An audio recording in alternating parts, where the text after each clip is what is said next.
We are General Ntantla Mkhwanazi, and General Ntantla Mkhwanazi is us. We support General Ntantla Mkhwanazi. Inkokheli ye-EFF uJulius Malema uphinde wayiqinisekisa inkxaso yalo mbutho ngakunjengele Ntantla Mkhwanazi ngethuba bethetha nabalandeli bakhe ekhaya elitsha kwimibhiyozo ye-EFF yokufinca iminyaka eli-12 yasekwayo. Sesene-backlog yalabantu ba-3 months back abakathuli ama-license wabo. Isebe lezothutho lijengene nengxaki yokonakala koomatshini bokwenza amakhadi empephamvume zokuqhuba i-driver's license ngelasemzini. Sinamkele kwindaba zethu, Ndambi Ndodwa, Ndaba Nokuphumza Sikhumba noyitoliki yolwimi lwezandla Botani Mzontsondo. Inkokheli ye-EFF uMnumzana Julius Malema uphinde wayiqinisekisa inkxaso yalo mbutho ngakumkomishina lamapolisa waKwaZulu-Natal uNjengele Ntantla Mkhwanazi ngethuba bethetha nabalandeli bakhe ekhaya elitsha kumsitho wokubhiyozela iminyaka eli-12 wasekwayo lo mbutho. Le mibhiyozo yalo nyaka ye-EFF ifika ngelixa apho lo mbutho uye wajongana nokuphulukana nenkxaso kunye nemingeni yangaphakathi equka ugamba owayesakuba ngusekela mongameli uFloyd Shivambu. Ukanti lo kaMalema ukhwele ezehlela nakwiqela le-DA ngokungabakhathaleli abantu abantsundu ingakumbi ezilokishini zaseNtshona Koloni. Le mibhiyozo ye-EFF yalo nyaka bekulindeleke ukuba ibanjelwe eMthatha eMpuma Koloni, kodwa ngenxa yezikhukhula zakutshanje ezihlasele la mmandla kuye kwanyanzeleka ukuba iyokubanjelwa eKapa eNtshona Koloni. Inkokheli ye-EFF uJulius Malema uthi lo mbutho uza kuqinisekisa ukuba uyayisusa i-DA kulawulo eNtshona Koloni. We must remove them next year so that we can come in and clean up their mess, because the EFF cares for the black people. Ukwethembise ngenkxaso yombutho kumkomishinala wamapolisa eKZN uNjengele Ntantla Mkhwanazi. We are General Ntantla Mkhwanazi, and General Ntantla Mkhwanazi is us. We support General Ntantla Mkhwanazi. We say to Mkhwanazi, do not be shaken, because if they fire you, there is a position for you in the EFF so that we can continue to fight corruption in South Africa. uMalema uyayigxeka ikomishoni kamongameli emiliselwe ukujongana nezityholo ezenziwe ngumkomishinala wamapolisa eKZN uNtantla Mkhwanazi, watsho enyemba nenyathelo lokunqumamisa umphathiswa wamapolisa uSenzo Mchunu ngelithi makanikwe uphumaphele. The commission of inquiry on Mkhwanazi's issues is a bluff, it's not real. What happened to Zondo Commission? Who was charged after Zondo Commission? It is very clownish for Ramaphosa to leave Mchunu as a minister and say, I've put him on a special leave. What kind of special leave is that? Where do you get that in the Constitution? Ukanti ngamakhulukhulu abalandeli balombutho abathe badela inkwankca ngelizokuxhasa le mibhiyozo. Upresident into efunekayo kubana ngaba apushe ipolisi ze-EFF ukwenzele ukuthi abantu abatsha bazofumana imisebenzi. Our police are currently collecting money from the taverns. They're not arresting them because they don't have a license. So it could also help us there, because currently being robbed, we're not safe around Langa anymore. Umhlalutyi wezopolitiko uKhanye Magubane uthi uJulius Malema ukwidabi lokubonisa ukomelela kwakhe nombutho wakhe ngokunjalo. Iqela le-Patriotic Alliance limnqumamisile usekela mongameli walo uKhenny Kunene okuzemva kokuba kwixa elingaphambili eliqela belinike kaKunene ikhefu leentsuku ezingama-30 de kuqoshelisa uphando ngokufumaneka kwakhe kumzi womtyholwa kwityala lokubulawa kuka-DJ Somebody. Eli qela lithi uKhenny Kunene uvumile ukuthi kubucala de libe lihlanjiwe igama lakhe kwaye ngokwangoku akazukuthabatha nxaxheba kuyo yonke imisebenzi yeli qela. Kwangaxeshanye lo kaKunene ukwabeke phantsi kwisikhundla sakhe njengegosa elijongene nezothutho kwisixeko saseRhawutini. Isebe lezothutho lijongene nengxaki yokonakala koomatshini bokwenza amakhadi okuqhuba i-driver's license ke ngamanye amagama. Le ngxaki yokushokoxeka kwabamatshini bokuvelisa la makhadi idale isankxwe nanjengoko izikolo zokufundisa ukuqhuba zijongene nomcelimngeni wabaqhubi abangawafumaniyo ngethuba amakhadi abo okuqhuba. Ingxaki yokumoshakala koomatshini bokwenza amakhadi azimpepha mvume zokuqhuba ishiya abaqhubi kunye nabo bezikolo zokufundisa ukuqhuba besengxakini yokungafumanela amakhadi kwangethuba. Le ngxaki neyaqala ngoMeyi idale inani eliphezulu lamakhadi okuqhuba angafiki kubanikazi. Bengazi ukuthi kuvaliwe namhlanje ngoba during the week ngiyasebenza angikwazi ukurenewa, angikaze ngizame ukurenewa through online, bengazi ukuthi iyenzeka lonto. So mangifika lana ngithola kuvaliwe. Abezikolo zokufundisa ukuqhuba bathi uluntu lufika ngobuninzi lufunda ukuqhuba lugqibe, kodwa ibe ingxaki xa kufuneka kukhutshwe impepha mvume zokuqhuba. Yes, affecta kakhulu especially kulama client amanje azayo because manje sibhizi namanye ama client azothatha ama license, babhizi manje bayenza ama lesson, bozoya kuma testing station boyo tester. So izoba affecta kakhulu ngenxa yani because sisesene backlog yalabantu ba 3 months back abakathuli ama license wabo. Can really say ukuthi for us abanandlebe kahle yabona abasizwi kahle in fully. Lento kudala ikhona. With this one machine they accommodate indawo eziningi for ama driver's license. It's better for them ukuthi they start to introduce more machines so that kuzoba ne process very easier. Umbutho okuchasene nohwaphilizo nokusetyenziswa gwenxa kwemali zabahafi outer uthi kuzawuthatha ixesha elide ukusombulula lenyewe nanjengoko ukuba semva kwabamatshini kungakhokelela nasenkundleni yamatyala. So what happened was the department had already signed the award of the tender to IDEMIA, and so to undo that decision, according to the PFMA, the department has to go and make this an order of the court. It can do so as in an unchallenged fashion, or IDEMIA can challenge it. If they do, there will be other court cases coming out of that. Le tender ekhutshwe lisebe lezothutho ingaqhawulwa ze oko kuxabise izigidi ezingaphaya kwama800.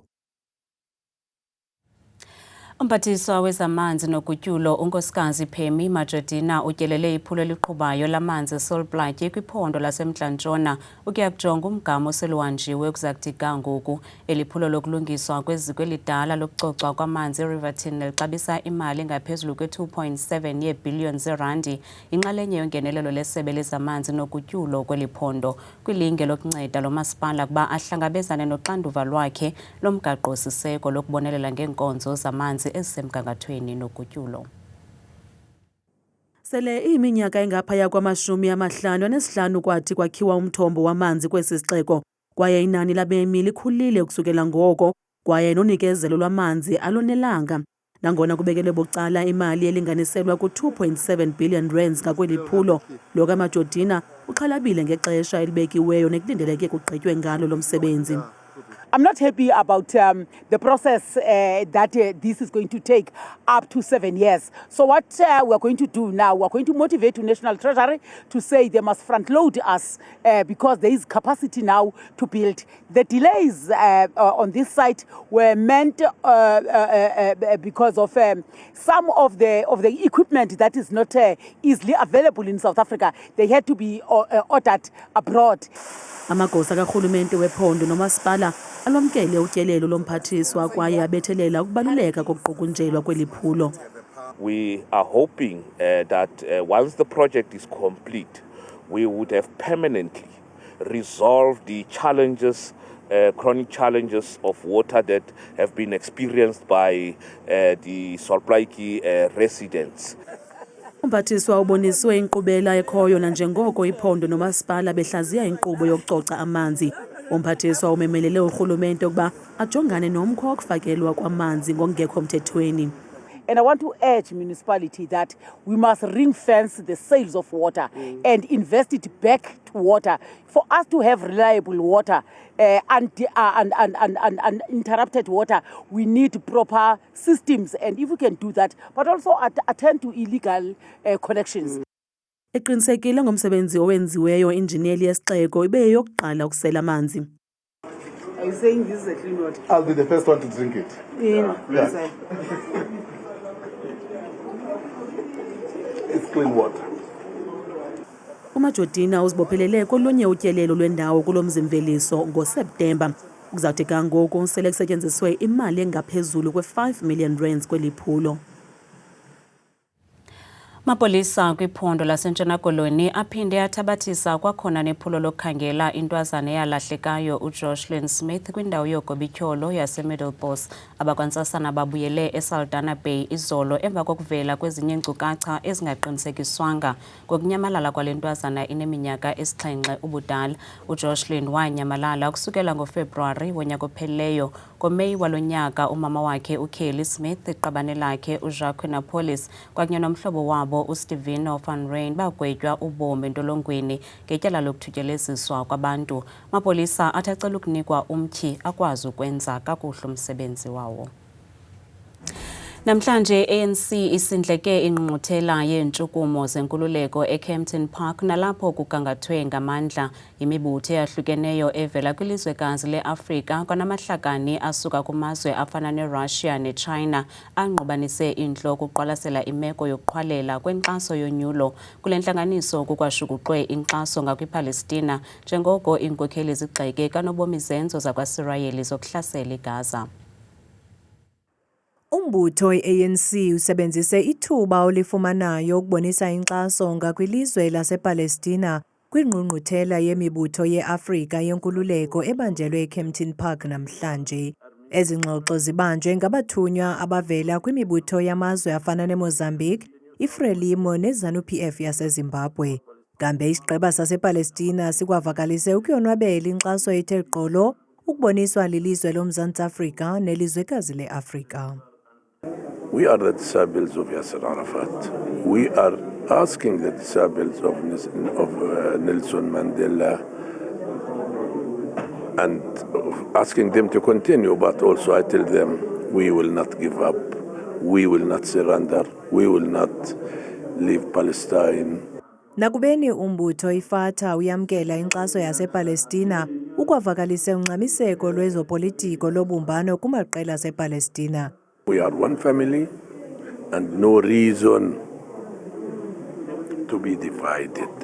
I-ANC kambe igxininisile inkxaso yayo engagungqiyo yatsho isithi ayifumani inkxaso kweminye imibutho yezepolitiki koko izimele geqe.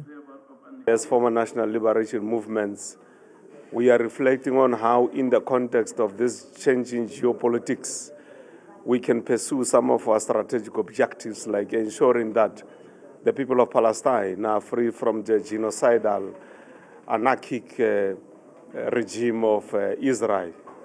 Amazwekazi eAfrika athi awazi ukugungqa nanini na kwinkxaso yawo ngakwilizwe lasePalestina nakubeni amazwe aseYurophu ezikhethela ecaleni. Umdidiyeli womculo imvumi kwanombhali uAphiwe Bubu uzakhupha icwecwe lakhe lokuqala elibizwa Reflections of a Sound Mind. Elicwecwe lidandalazisa ibali, inkuthazo, ingcinga kwanebali likaAphiwe. Le mvumi yabanenyweba yokudla nemihlana isebenzisana neqala lomculo womnqunqo Andile Yenana kwisithuba seminyaka emine.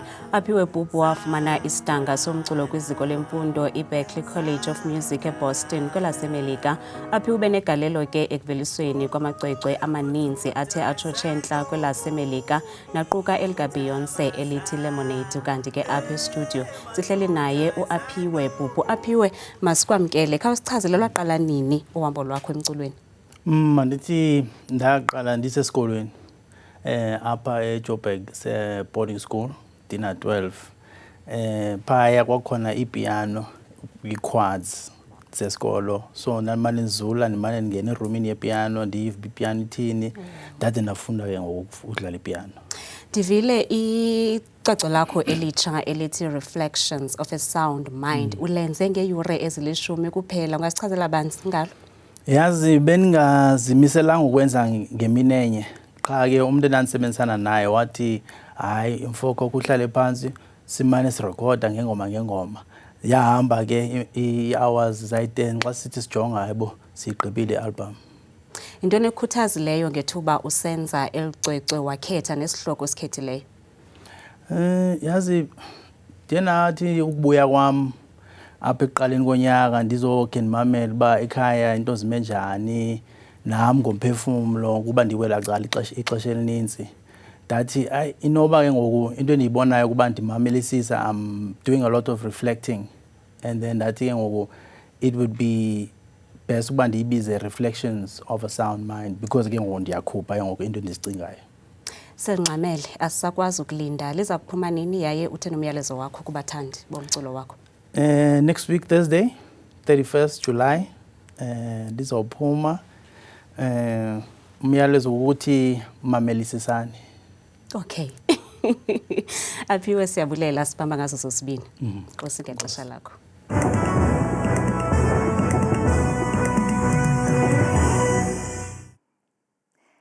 Kakhuleke mamqwathi noma mzangwa edesikeni yendaba ndiyakubulisa nawe mbukeli apha ekhaya ndikwamkeleka lokho eqongeni lam lemozulu bethuna ke mna ngegama ndikuthabile inzwakazi yabathembu mvanje nansi kaloku imozulu masivuleni ke mzontsundu apha ekhaya ngokuphawula kaloku iziganeko zemozulu mvanje kumzantsi Afrika uphela uyawuphawula ke noko apha ekhaya uba noko lamekuthandi bamaxongo iphinde bemandundu ngamandla futhi kumntla mpuma apha emzantsi ngamandla kulo lonke futhi elaphondo lapha kaloku mpumalanga naserhawutini kumandkondlunkulu phaya ePretoria ekuseni ke nkwanxa nengqele phaya ekuseni ngo-6 degrees bayayivala beyisonga mbukele ekhaya ngezomvula ngenjikalanga ngomso ka-20 degrees wona ke amaqondo wakho phansi naphezulu ngolaqangqa kaloku iphondo kuphaya ephondweni lasempuma koloni ngamandla futhi umbindi welaphondo kaladokho pha lo mmeko usemaxongo mpela bevuswa liqanda ekuseni beyivala ke lamini ngomso emva kwedina ko-13 degrees kanti ke mbukele kaloku ekhaya nansi yenjenje imozulu ephondweni laseFreystata ngamandla futhi kumantla welaphondo phaya koSasolburg kwasekuseni futhi nazo zontshizane zithe chacha yonke intsasa phaya ngo-2 degrees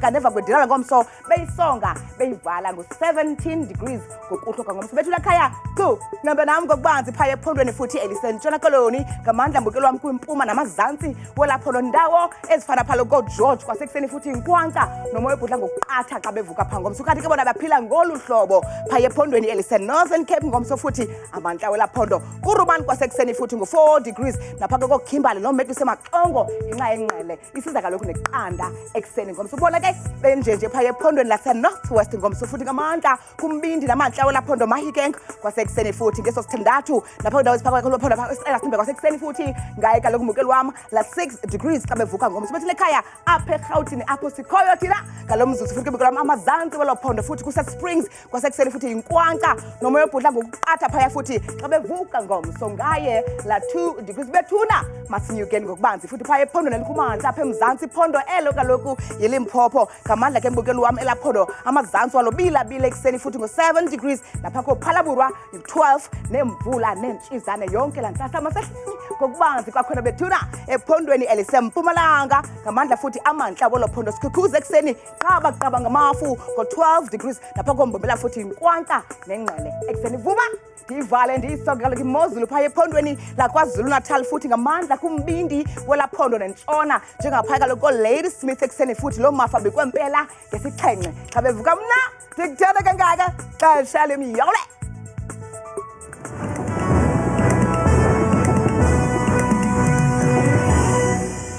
KwaXhosa kuthiwa iindaba zilala endleleni kuba kaloku ziyawoyika umbethe kwaye nelanga alitshoni lingenazo iindaba. Nathi ke sihlengahlengise amaxesha esikuphathela ngawo iindaba apha ekhaya. Uqala ngoLwesibini weveki ezayo umhla wama-29 kule imiyo. Iindaba zethu zaqala ngentsimbi yesihlanu ngenjikalanga kumzantsi wethu kuChannel 163. Namkelekile ekhaya elitsha idilesi ithi Channel 163 kwi-DSTV. Oko yaba kuqala kweendaba zethu kwiminyaka emibini edlulileyo. Ukusukela ngoko sisathe gqolo sikuphathela iindaba rhoqo ngolwimi lwenkobe kuChannel 163 kumzantsi wethu. Izingqi zethu zisavakala kunanamhlanje nanjengoko singene satyhoboza mbombozone kweli. Sivuya kakhulu ngu-newsroom asiphathele ezi ndaba ngoba ngoku siyaziva zonke izinto esifuna uziva, sizive kakuhle, sizive si-comfortable. Nabantu abadala abangakwazi u-understanda ezinye ii-languages so bayakwazi ngoku uba bamamele. Saye saba nomdla xa sibona umbhalo ubhaliwe, sanomdla wobukela iindaba zethu ku-163. Ukanti ke mbukeli sihlengahlengise amaxesha esikuphathela ngawo iindaba apha ekhaya. Ukususela ngoLwesibini weveki ezayo, umhla wama-28 kule imiyo, iindaba zethu ziza kuqala ngentsimbi yesihlanu ngenjikalanga kumzantsi wethu kuChannel 163. Siyanithembisa ke ukuba kutshintsha nje amaxesha, kodwa zona iindaba isazeziya nizithandayo, kwaye siza kuthi gqolo siniphathela ngobunjalo bazo. Hayi, siyavuya kakhulu futhi sinomdla ukuba nisoloko nisiphakela ngoba kaloku zisenza sibe sexesheni. Zonke izinto ezenzekayo siyakwazi into yoba sizibone. Indaba yotyelo ayikholi, ingenamsila nje nembila kungenxa yokuyalezela. Idinga livunyiwe ke mzontsundu. Ukuqala kwiveki ezayo, fumana iindaba zethu nezindaba zethu rhoqo ngentsimbi yesihlanu xa libafazi bawela umlambo. Ixesha elitsha leendaba zethu lifikile. Kamnandi mawethu.